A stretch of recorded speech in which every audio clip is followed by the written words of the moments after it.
السلام علیکم ورحمۃ اللہ تعالی وبرکاتہ۔ احمد اسماعیل آفیشیل چینل کی طرف سے آپ کا بھائی مفتی احمد اسماعیل حاضر خدمت ہے واقعہ معراج کے ساتھ۔ موقع کی مناسبت سے معلوم ہوا کہ مختصراً واقعہ معراج سامعین کی نظر کر دیا جائے۔ ہجرت سے تقریباً 3 سال پہلے رسول اکرم صلی اللہ علیہ وسلم کی عمر مبارک جب 51 برس 9 مہینے کی ہوئی تو یہ واقعہ پیش آیا۔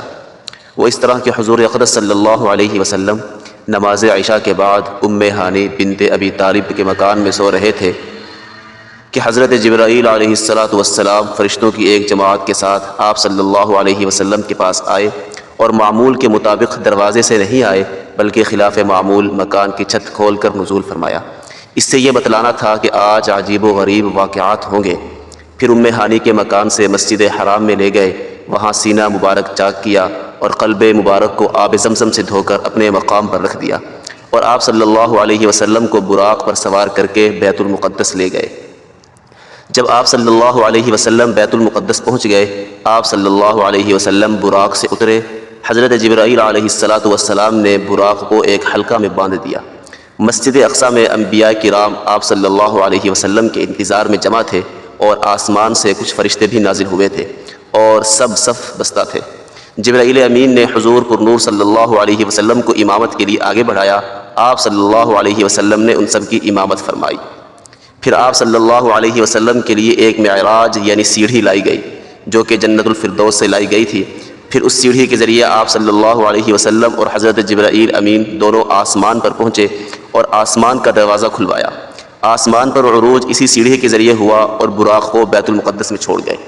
پہلے آسمان میں حضرت آدم علیہ السلام سے ملاقات ہوئی، دوسرے آسمان میں حضرت عیسیٰ سے، تیسرے آسمان میں حضرت یوسف سے، چوتھے آسمان میں حضرت ادریس سے، پانچویں آسمان میں حضرت ہارون سے، چھٹے آسمان میں حضرت موسیٰ سے، اور ساتویں آسمان میں حضرت ابراہیم علیہ السلام سے ملاقات ہوئی۔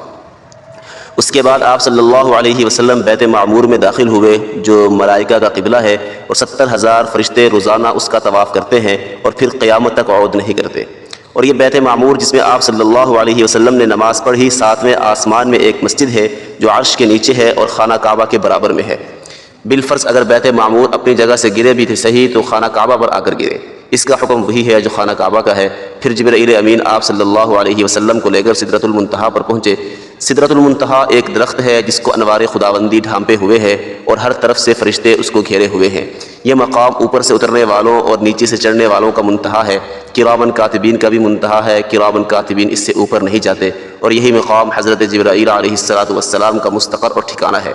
اسی جگہ آپ صلی اللہ علیہ وسلم نے حضرت جبرائیل کو ان کی اصلی صورت میں دیکھا، 600 پر تھے، اور سدرۃ المنتہا ہی کے قریب آپ صلی اللہ علیہ وسلم نے جنت کا مشاہدہ بھی فرمایا، اور آپ صلی اللہ علیہ وسلم جنت میں داخل بھی ہوئے، وہاں سیر بھی کی، وہاں دیکھا کہ گنبد موتی کے ہیں اور مٹی مشک کی ہے، سبحان اللہ۔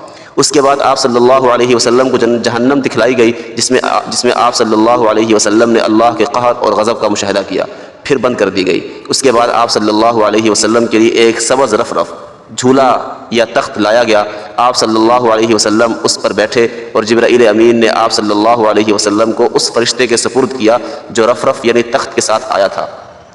آپ صلی اللہ علیہ وسلم نے جبرائیل امین سے ساتھ چلنے کی درخواست کی۔ جبرائیل امین نے کہا مجھے آگے جانے کی قدرت نہیں، اگر ایک قدم بھی آگے بڑھوں تو جل جاؤں۔ ہم میں سے ہر ایک کے لیے ایک مقام معلوم ہے، اور اللہ تعالیٰ آپ صلی اللہ علیہ وسلم کو اپنی آیات دکھلانے کے لیے بلایا ہے۔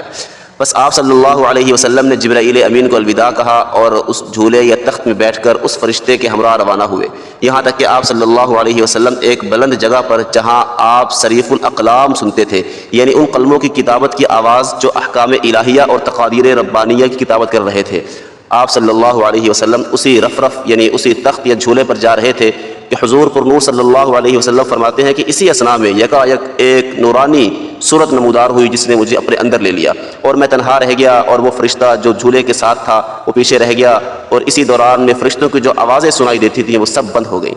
اسی طرح میں بارگاہ قدس اور مقام قرب میں عرش کے قریب پہنچا، جیسے کہ اللہ نے فرمایا ثم دنا فتدلى فكان قاب قوسين او ادنى فاوحى الى عبده ما اوحى۔ اسی مقام قرب میں حق تعالیٰ نے مجھ سے کلام فرمایا اور 50 نمازیں فرض کی، اس کے بعد میں بارگاہ خداوندی سے واپس ہوا۔ واپسی پر حضرت موسیٰ علیہ السلام کے مشورے سے پھر بارگاہ خداوندی میں واپس گیا اور نمازوں میں تخفیف کی درخواست کی، جو کہ منظور ہوئی اور 5 باقی بچ گئیں۔ اس طرح یہ 10 معراجیں ہوئیں۔ 7 معراجیں تو 7 آسمانوں تک ہوئیں اور 8ویں معراج سدرۃ المنتہا تک ہوئی، جہاں آپ صلی اللہ علیہ وسلم لقاء خداوندی اور کلام خداوندی سے مشرف ہوئے۔ بعد ازاں آسمانوں سے بیت المقدس واپسی ہوئی اور حسب سابق آپ صلی اللہ علیہ وسلم براق پر سوار ہو کر صبح سے پہلے مکہ معظمہ پہنچ گئے اور صبح کی نماز مکہ معظمہ میں پڑھی، اور صبح کی نماز کے بعد قریش کو اپنے سفر بیت المقدس اور عروج آسمانی کی خبر دی۔ کسی نے مانا اور کسی نے نہ مانا، یعنی ایمان والوں نے مانا اور مشرکوں نے جھٹلا دیا۔ تو یہ تھا معراج کا سفر، جو زمین سے شروع ہو کر آسمانوں تک، پھر آسمانوں سے واپسی زمین تک ہوا۔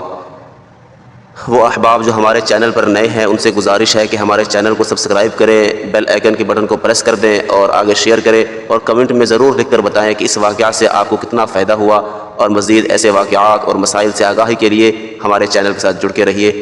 اگلی اپڈیٹ کے لیے، اگلے مزید معلوماتی کلپس کے لیے آپ انتظار فرمائیں۔ تب تک کے لیے اللہ حافظ۔